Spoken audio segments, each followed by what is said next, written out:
Mutual fund माहिती आहे, PMS माहिती आहे, AIF सुद्धा ऐकलं असेल. पण आता इन्व्हेस्टमेंट वर्ल्डमध्ये एक नवीन टर्म चर्चेत आहे, SIF. पण SIF म्हणजे नक्की काय आणि ते प्रत्येक इन्व्हेस्टरसाठी आहे का? SIF म्हणजे स्पेशलाइज्ड इन्व्हेस्टमेंट फंड. थोडक्यात सांगायचं झालं तर SIF म्हणजे रेग्युलर म्युच्युअल फंडपेक्षा थोडं ॲडव्हान्स्ड इन्व्हेस्टमेंट स्ट्रक्चर असलेला फंड. जसा पोर्टफोलिओचा साईज वाढतो त्यानुसार काही इन्व्हेस्टर्सना कॉम्प्लेक्स स्ट्रॅटेजीजमध्ये इंटरेस्ट असतो. उदाहरणार्थ, मार्केट वर जात असताना इक्विटी ॲलोकेशन वाढवणे.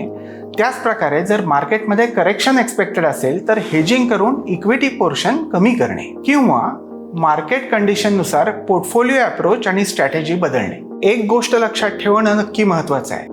SIF हा नॉर्मल म्युच्युअल फंड सारखा सिंपल प्रोडक्ट नाही.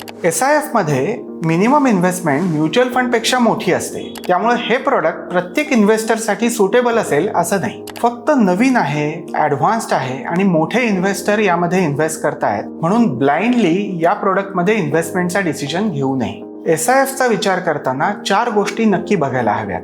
रिस्क किती आहे, लिक्विडिटी कशी आहे, टॅक्सेशन कसं आहे आणि तुमच्या एक्झिस्टिंग पोर्टफोलिओमध्ये हे फिट होत आहे का? कारण वेल्थ बिल्डिंगमध्ये प्रोडक्ट बरोबरच सुटेबिलिटी जास्त महत्त्वाची असते. प्रत्येक चांगलं प्रोडक्ट प्रत्येक इन्व्हेस्टरसाठी सुटेबल असेलच असं नाही. तुम्ही जर ऑलरेडी इन्व्हेस्टमेंट करत असाल आणि SIF सारखे ॲडव्हान्स्ड ऑप्शन्स तुमच्या पोर्टफोलिओमध्ये फिट होतात का हे जर तुम्हाला जाणून घ्यायचं असेल तर वेल्थ ग्रोथ सोबत 1-on-1 सेशन बुक करा.